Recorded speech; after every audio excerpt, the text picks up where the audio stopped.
Hello everyone and welcome back to this channel. So in this video I am going to show you how you can set image duration to all of your photos in the Capcut PC apps.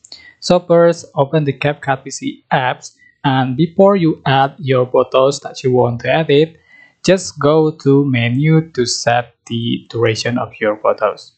So just click menu and select settings and select edit and select the image duration, and you can set the image duration right here. Just change for the duration.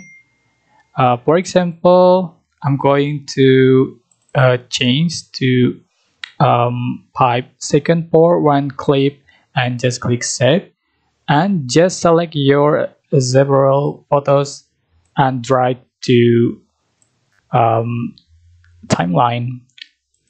As you can see, all of photos have same duration. Okay, so it's very easy, and I hope the tutorial was helpful for you guys. Don't forget to like, comment, share, and also subscribe to this channel if you haven't done that already.